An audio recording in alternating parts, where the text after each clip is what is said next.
Hello everyone and welcome back to my channel Edward Mendaros, and for today's quick tutorial, and I'm going to show you guys on how to resolve if you're coming across an issue with Autodesk software that says the license manager is not functioning or isn't properly installed.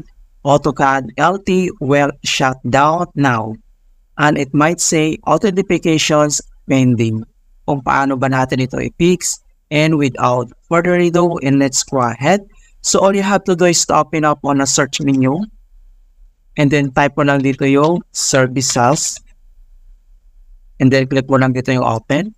So dito sa services local, ang next step ay kailangan lang natin i-locate yung Auto Desktop Licensing Services.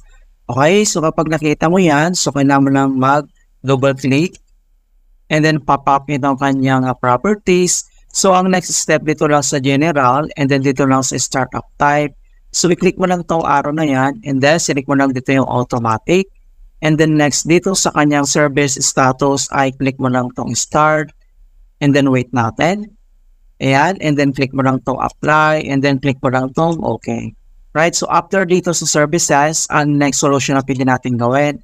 So dito lang sa taskbar and then dito lang sa date and time. So kailangan mo lang mag-right click. And then select mo lang dito yung adjust date and time. So click mo lang yan. And then madadirect tayo dito sa time language, date and time settings. So ang next step, dito lang sa set time automatically, dapat naka-turn on siya. Okay, so kapag naka-turn off, kailangan mo lang i-turn on. And then same naman dito sa kanyang set time zone, automatically kailangan naka-turn on siya.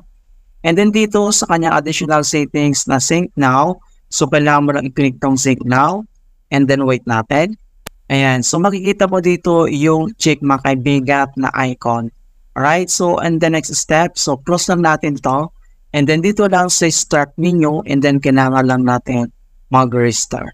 Okay. So ganoon lang po ka-simply on how to fix the license manager is not functioning or is improperly installed.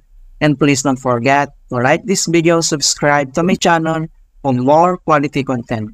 Thank you guys and see you in my next tutorial.